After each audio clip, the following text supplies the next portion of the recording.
Oi, gente querida, que honra, que prazer estar com você mais uma vez. E mais uma vez eu tenho um convidado muito especial para as minhas entrevistas. Estou aqui com o Márcio Teixeira, meu amigo, esse homem de Deus que eu conheci primeiro numa relação profissional, depois nos tornamos amigos, e o que nos uniu foi especialmente o amor por Jesus que nós dois temos. E além disso, uma coisa que ele tem que eu também adoro, que é música. A música é algo muito importante na vida do Márcio. Ele é um dos 3 maiores compositores cristãos que eu já conheci. É um homem realmente diferenciado, toca, compõe, canta, produz, compôs uma cantata linda chamada Ele Voltará, que inclusive ele tocou lá na nossa igreja. E então hoje o nosso papo é sobre isso, sobre o reino de Deus. Que prazer, que honra ter você aqui, Márcio. O prazer é meu estar com você aqui na minha casa. Então, nós estamos aqui em Orlando, né? E ele mora aqui já há mais de 20 anos, já é cidadão americano. E o Márcio, uma das coisas que eu acho muito interessantes que ele ajudou a fazer, vocês se lembram daquele programa de computador Illumina? Programa maravilhoso de conteúdo, tinha ilustrações, tinha filmes, tinha animações sensacionais. Ele foi um dos que ajudaram a formar o conteúdo daquele programa maravilhoso. Márcio, conta pra mim, como é que foi essa história do Illumina? Olha, eu vou falar resumidamente, porque é uma história que eu gosto de falar muito, porque Deus falou muito na minha vida e tem muito da minha história nisso, né? Então, em 93 eu me converti e eu fiquei alucinado pela Bíblia. Eu lia desesperadamente.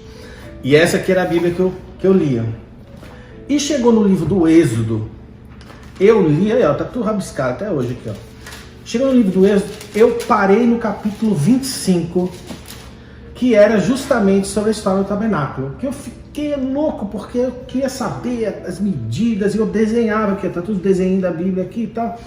Aí o meu pai me apresentou um empresário que estava desenvolvendo uma Bíblia em 3D. E eu fui ver esse negócio no computador dele, eu fiquei maluco. Porque das páginas da Bíblia, eu vi ali no computador a câmera descendo no meio do acampamento de Israel, aí aquela tenda. Eu falei, que loucura, eu quero fazer isso pro resto da minha vida, essa ideia, né? E aí ele me convidou para fazer parte desse projeto, que ele veio para os Estados Unidos, eu fiquei trabalhando no Brasil, fazendo um protótipo. E depois dali um tempo, eu vim para os Estados Unidos fazer um treinamento de software. Foi quando os investidores no Brasil entraram para fazer para desenvolver um protótipo do que mais tarde seria o Illumina. O Illumina foi comprado por uma grande publicadora aqui nos Estados Unidos, chamada Syndeo, que comprou os direitos e aí fez um joint venture. Eles trouxeram o conteúdo da Bíblia, a gente trouxe o conteúdo gráfico, de imagem, de som, eu fazia trilha sonora, né? E foi fantástico, foi uma época da minha vida que eu realmente mergulhei literalmente nessas escrituras, trabalhando diariamente com isso. E você ficou quanto tempo nisso? 15 anos. O Illumina, ele teve uma fase onde ele teve a versão americana, onde vendeu aqui nos Estados Unidos inteiro, o Benny Hinn entrou, espalhou no mundo inteiro. Depois vieram as traduções português, espanhol. E aí depois o Illumina se transformou num outro produto chamado Glow, Bible Glow, que eu também trabalhei bastante. Você lembra do Glow? Lembro também. Que tinha um approach mais técnico do que o Illumina, uma outra tecnologia. Foi quando eu fui para Israel, que foi uma experiência também inesquecível na minha vida. Eu sempre tive um sonho de ir para Israel, né? E eu sempre pedia para o Senhor, Senhor, deixa eu ir lá um dia, né? Uma semaninha só. E aí foi quando a empresa... E como que você saiu dessa parte de trabalhar com produtos cristãos e virou empresário? Porque o Márcio é um empresário, ele tem uma empresa aqui que faz muitas coisas, vende casas, desenvolve projetos e condomínios, administra condomínios e casas, também aluga para turistas. Quer dizer, é uma pessoa realmente que tem um trabalho assim muito bacana. Isso aqui não é propaganda, tá? Não estou ganhando nada. Tem jabá nenhum aqui não. Não, aqui é meu amigo mesmo, é uma pessoa de Deus, assim, mas eu estou falando porque é realmente uma pessoa de confiança. E eu queria saber como é que você saiu, né, dessa vida ministerial e foi para a vida como um empresário. Eu acho assim, como está escrito no próprio livro de Eclesiastes, né? Existe todo um tempo para um propósito debaixo do céu, né? Então, o tempo de plantar, o tempo de colher, houve o tempo que eu fiz a Bíblia, houve o tempo que eu tive que parar de fazer a Bíblia, né? Então, a empresa caminhou por um caminho e Deus me dirigiu para outro. E foi uma transição muito importante na nossa vida como família, foi uma época onde a gente lutou muito, né? Porque as pessoas estão no Brasil, acham que vir para os Estados Unidos é aquela moleza, vem aqui, ganha em dólar, mas gasta em dólar também, né? Então, foi uma jornada muito, muito difícil, de muita luta, mas que Deus esteve sempre com a gente. Eu nunca deixei de fazer ministério, né? Porque o ministério, na verdade, está em mim, não está na empresa onde eu trabalho, né? Então, assim, eu parei de fazer a Bíblia, mas eu continuei pregando o evangelho para as pessoas. Deixei de ser um funcionário para ser o dono de uma empresa, sim, mas não deixei por isso de servir, de falar sobre Deus e compartilhar o amor de Deus, independente da posição. Durante muitos anos ele foi na igreja brasileira da First Baptist, né? Ele foi o líder do Ministério de Louvor e sempre esteve muito envolvido. Até hoje ele é parte, né, da igreja, da primeira igreja batista aqui de Orlando, que é uma igreja enorme, uma igreja linda, e tem um ministério forte brasileiro, né? Quantas pessoas tem hoje no ministério brasileiro? Hoje o grande aspecto que eu acho diferencial da First Baptist de Orlando, e por isso que eu acho que eu acabei me encontrando ali, é que eles não discriminam e não fazem, você é uma igreja brasileira. Não, eles fazem, esse é um culto da First, mas em português. Entendeu? Então a gente é literalmente abraçado. E isso, para o brasileiro que está aqui, é muito relevante, porque ele se sente acolhido, né? Não é aquela bolha. E tem mais ou menos quantos? Hoje, umas 1.200 pessoas. São 2 cultos. Uma grande igreja, né? Dentro de uma igreja, a First Baptist deve ter mais de 150 anos, né? Tem mais. E é a igreja que eu frequento quando venho aqui em Orlando, gosto muito. E Márcio, você sempre foi um compositor, né? Você gosta de muito estudar a palavra, mas eu creio que a maneira como você se expressa melhor é compondo, né? Na verdade eu não sabia que eu compunha.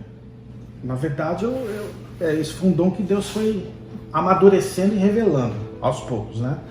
Eu sempre gostei de tocar e eu ficava observando as pessoas tocando. E eu tocava contrabaixo, né? Em primeiro lugar, aprendi a tocar baixo e eu invejava o meu irmão que tocava violão na igreja, né? E quando ele não tocava violão, eu ia lá e pegava o violão dele para tentar aprender. E eu sou da época que aprendi a tocar com as revistinhas. Então eu ficava aprendendo os acordes e tentava entender o porquê dos acordes, a combinação, os dedinhos vai assim, por quê? Por que é maior, por que é menor? E aí eu começava a combinar melodias, porque eu ia aprendendo no violão os acordes e combinava a melodia, mostrava para o meu irmão o que você achou disso e tal. Vai indo, menino, vai indo. E quando eu fui desenvolvendo, aí aprendi a tocar piano, minha mãe tinha um piano em casa, sentava para aprender, né? Estudei baixo, aí apliquei a teoria. E você conheceu também músicos importantes. Ele é muito amigo do Ron Kenoly. Ron Kenoly é um dos grandes ícones, né, da música gospel nos Estados Unidos e no Brasil, né? A gente canta muito, pelo menos cantava muito, e eu tive o prazer de conhecer o Ron Kenoly através dele, até hoje ele é seu amigo, né? Sim. Parceiro, inclusive. Sim, né? A gente fez coisas juntos, eu traduzi muito material dele para ele ministrar do Brasil. Ele tem um programa de ensino chamado Academy of Praise, que eu literalmente traduzi tudo, fiz todas as apostilas, e ofertei isso ao ministério dele, porque ele me abençoou tanto, né, que eu falei, poxa, o mínimo que eu posso fazer é ajudar no meu próprio país a ele se projetar como ministério, e até hoje a gente se conversa, troca e-mail, troca mensagem. Eu acho muito bonito quando você descobre o talento, né? O Márcio é um compositor, é um melodista. Eu sempre digo que a música, antes de mais nada, tem que ter uma melodia bonita, né? Porque o que toca a gente é melodia. Depois, obviamente, se você puder unir a melodia, a harmonia e também a letra, aí vira completo, né? E o Márcio, por estar aqui nos Estados Unidos e também por ser de uma geração que ouviu muita música americana, ele é um compositor completo, porque as músicas dele têm muitas modulações, uma harmonia linda, as melodias são belíssimas e as letras muito ungidas. A cantata dele, Ele Voltará, que ele inclusive já apresentou na nossa igreja e vai fazer de novo, é um primor. Deve estar saindo. Quando é que está saindo?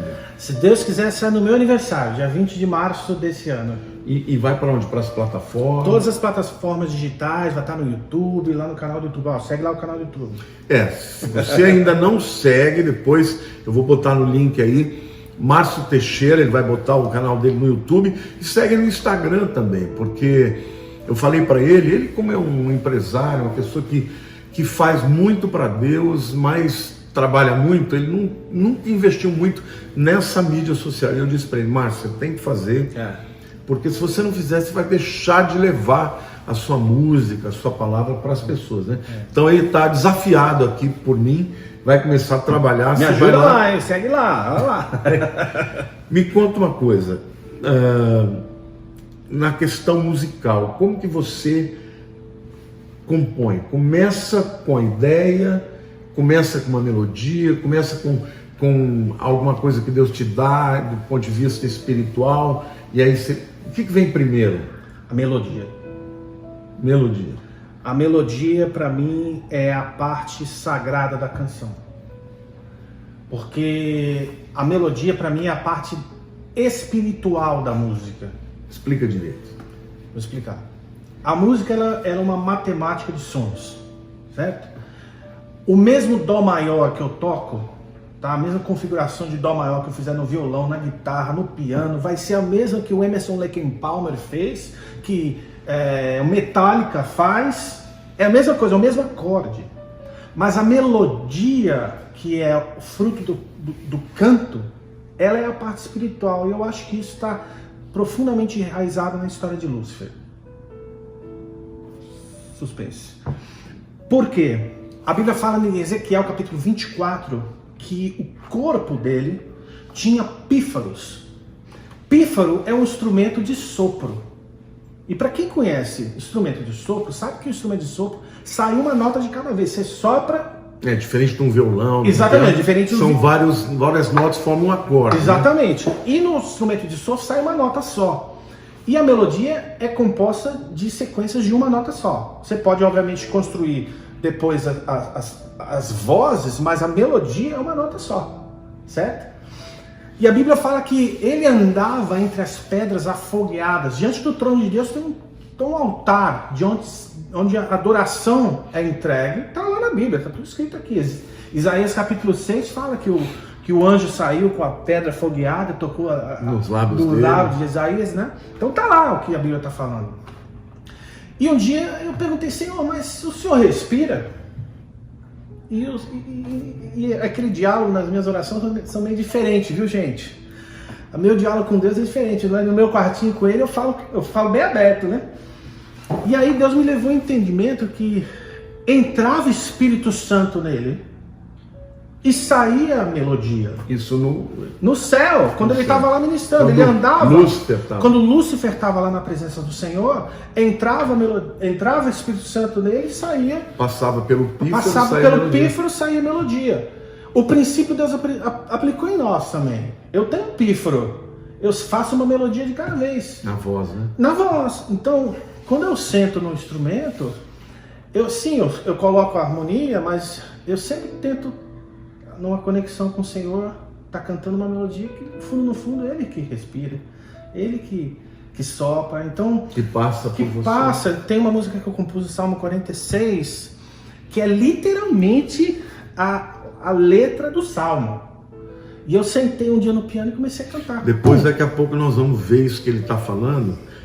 Vamos botar em prática isso. Ele vai sentar e vai tocar para a gente, para mostrar isso que ele está dizendo. Porque é interessante você dizer isso, porque hoje a música,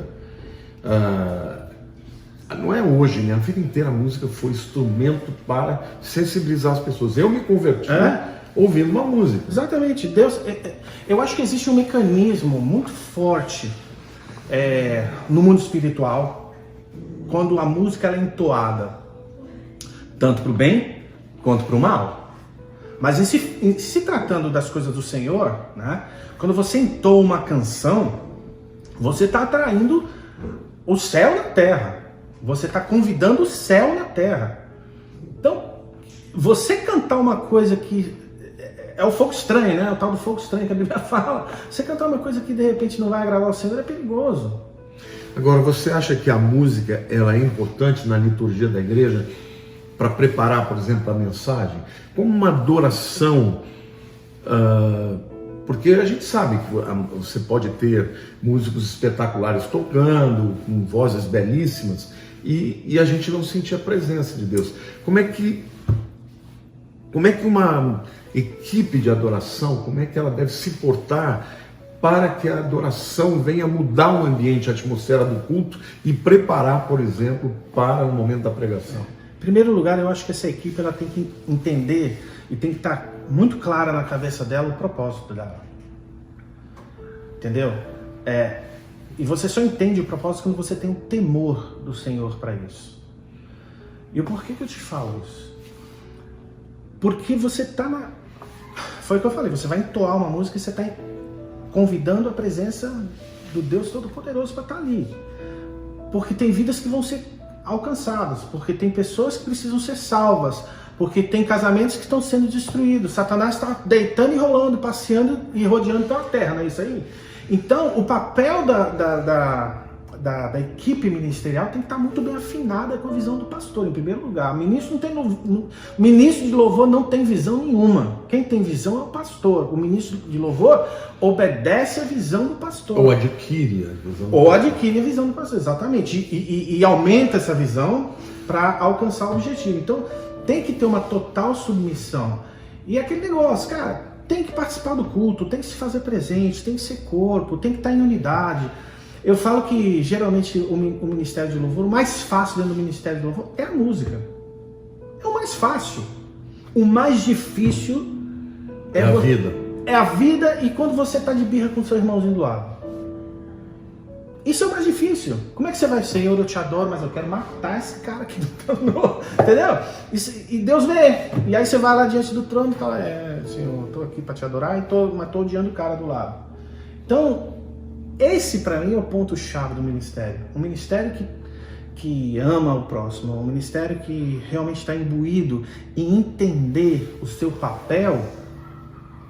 Eu acho que é um ministério próspero e que... Uma coisa que eu queria conversar com você aqui, durante muitos anos, por conta da igreja romana, né, que acabou transformando os papéis da igreja clericais, ou seja, profissionais da igreja, né, o clero os chamados, né, e dividiu a igreja entre leigos e os clérigos, que eram os padres. A gente poderia trazer isso também para a igreja evangélica, os pastores e tal, que fez com que muita gente que se converte, por exemplo, mas que tem um chamado para ser empresário, nunca coloca o ministério em primeiro lugar. O Márcio é uma exceção a isso. Apesar dele ser empresário, ter a vida dele, onde ele tem que trabalhar durante a semana muito para ganhar, né, trazer o sustento para casa, pelo que eu percebo em você, o chamado está sempre acima, né? Rapaz, eu acordo cantando, vou deitar com música, é um negócio que... Mas qual é o segredo? Você acha que isso é um chamado específico teu, ou todas as pessoas deveriam fazer isso na sua vida? Ou seja, mesmo que eu não viva do ministério, será que é possível para um empresário ele colocar Deus em primeiro lugar e o trabalho dele para com Deus em primeiro lugar, ou isso é específico teu? Não, isso não é um privilégio meu, não. Isso é algo que eu exercitei. Isso é uma decisão que eu tomei. Então, todo ser humano que conhece a Cristo, que tem uma experiência em profundidade com o Senhor e que conhece a palavra, não tem como desgarrar. Entendeu? Então, seja lá qual for a profissão que a pessoa tem hoje, né? Vamos lá, engenheiro, médico, deixa eu te dar uma notícia, seus dias estão contados, porque você não vai ter no céu, mas você vai adorar o Senhor, entendeu? Então, no fundo, a gente está exercitando uma coisa que vai ser para a eternidade. Agora, música tem gente que curte música por curtir, entendeu? Eu tô compondo todo tempo. Então o lugar que eu mais componho é no carro. Então, que coisa. Todo tempo eu tô com aquele negócio na cabeça. Bom, pelo que eu estou entendendo, você entende que todas as pessoas que têm uma vida profissional, seja um empregado, seja um empresário, mesmo que ele tenha que dedicar mais horas da vida dele para o trabalho, ele deveria ter o coração em fazer a obra de Deus para ser usado por Deus na sua capacidade, é isso? Exatamente. Uma vez eu ouvi uma mensagem do pastor Ben Henrique, que eu nunca mais vou me esquecer, uma figura de linguagem que ele usou que eu achei magnífica. Eu nunca mais vou me esquecer disso. Ele falou o seguinte: nós todos somos como se fosse uma luva. Uma luva. E a luva, ela fica lá em cima da mesa, jogada lá, né? E ela vai ser só uma luva. Mas quando o Espírito Santo ela vem e ela veste aquela luva ela pode estar onde for que ela vai ser usada, porque o Espírito Santo vai estar com ela movendo como ele quer, entendeu? É assim que eu vejo. Maravilhoso. Falando um pouco da cantata, a cantata Ele Voltará. Qual foi o propósito, aliás, o nome Ele Voltará? A gente se identificou muito porque o meu tema predileto é a volta de Jesus. E os vídeos que eu assisto é o dele. Mas me conta uma coisa, o que você espera dessa cantata? O que você gostaria? Porque ela está pronta, ela é belíssima, tem uma produção maravilhosa, né? As músicas são espetaculares. Você não deixe de ver, se você é pastor, se você é ministro de música, vai ter acesso a elas para você fazer, por exemplo, uma cantata de Natal. Nós fizemos, foi 2017. Mas foi Natal? Foi Natal. Fizemos a cantada de Natal. Foi maravilhoso, gente. 40 pessoas se converteram, foi emocionante. Foi muito emocionante. Mas o que você quer fazer com isso? Olha, qual é o teu objetivo? Excelente pergunta. E essa é a pergunta que eu tenho mais medo quando minha esposa faz. Pra quê? Vou gravar. Elas estão ali atrás, tá, gente? Vocês não estão vendo, na produção estão de olho ali. Os bastidores aqui. Mas quando ela faz... e essa pergunta ela é muito sábia, porque ela te coloca em choque um negócio chamado propósito. Né? E esse tema de Ele Voltará, da volta de Jesus, foi um tema que me marcou muito na minha infância. Em 1977, meus pais me levavam na igreja do pastor Fanini, em Niterói, a primeira igreja batista de Niterói. Sim. E o pastor Fanini levou um americano aqui, chamado Steve Bolt, que ele cantou um LP que lançou naquela época chamado Times and Seasons, que falava sobre a volta de Jesus. Tempos e estações. Eu não conhecia nada de inglês, mas eu sabia que o cara estava cantando sobre a volta de Jesus. E foi um negócio que me marcou tão profundamente que eu tinha pesadelos, eu sonhava durante anos com aquilo. E quando eu me converti, aquele tema voltou, né, a mexer muito comigo. E eu compus muitas músicas, mas muitas, sobre esse mesmo tema. E eu acho assim, a gente está vivendo um momento da história, e você que é um mestre nessa área das escrituras, né, é o maior evento da história da humanidade. Sem dúvida alguma. Mas não, olha, teve sim o nascimento, teve a crucificação, a ressurreição, que foi um marco, mas cara, a volta dele vai ser um negócio assim, de arrepiar. E são 2 estágios, né? É. A primeira no ar, que é o arrebatamento, passam 7 anos, e a última que vem, que é chamada segunda vinda, que é na terra, que é o chamado segunda vinda, depois do Armagedon, né? Aí depois que eu fiz o primeiro álbum, aí eu falei, não vou compor mais, não vou gravar, não quero mais, e Deus colocou, grava, meu filho. E aí eu reuni um pessoal em casa e decidi, Senhor, eu faço música brasileira, faço blues, jazz, ou faço um musical sobre a volta de Jesus, um CD só sobre a volta de Jesus. E cara, na hora eu falei, é esse que eu vou fazer. E aí, pensando no quê? E demorou quanto tempo para você compor? Isso aí tem 30 anos de música. Música que eu compus logo quando eu me converti. Músicas que eu fui compondo um pedacinho aqui e Deus revelou só aqui na frente, sabe? Então foi uma maçaroca. Isso aí foram 30 anos de música que eu peguei e botei assim. E, gente, tá lindo demais. Vocês vão ficar muito impactados. Nós estamos chegando aqui ao fim, mas antes de terminar, nós vamos ouvir aqui como é que Deus tem dado esse talento lindo, mais lindo mesmo, para o Márcio. Mas eu queria que você terminasse dando uma palavra aqui para os nossos que estão nos vendo, né, os meus seguidores, e falasse um pouquinho do que você espera que o Senhor faça na vida deles. Olha, eu fiz um trato com Deus logo depois da minha conversão. Meu avô tinha um sítio no interior do Rio de Janeiro. E eu subi na montanha, que nem Moisés, né? Eu subi na montanha e fiz uma oração para o Senhor, dizendo o seguinte: Senhor, nunca mais eu vou tocar no mundo. Nunca mais eu vou tocar uma nota que não seja para o Senhor. E eu gostaria que tudo que eu fizesse com música fosse para alcançar vidas e para transformar histórias. Então, o sonho da minha vida é um dia poder chegar no céu e encontrar um monte de gente que foi alcançada com as músicas que Deus deu, foram transformadas e de alguma forma impactar a vida das pessoas através da música. Se Deus te der um chamado, não perca a sua esperança, mesmo que demore. Deus certamente vai te preparar para cumprir esse propósito que Ele tem para a sua vida. Ele te ama, Ele se importa com você e Ele pode transformar a sua história.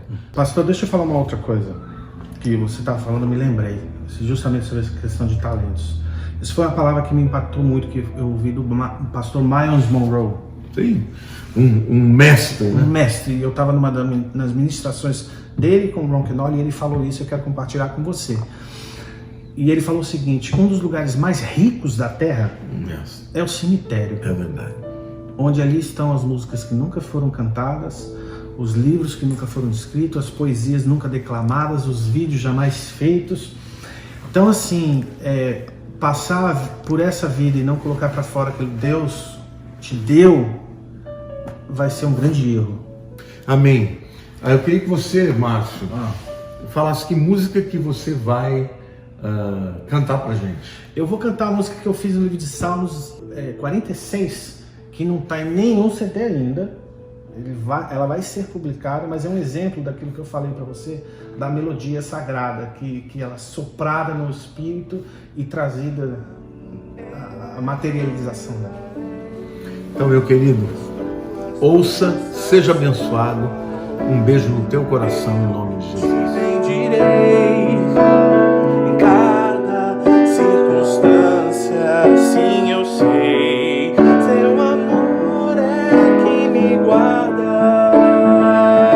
Se o mar rugir com suas ondas, tentando meu barco afundar, me ancorarei na tua graça que me basta.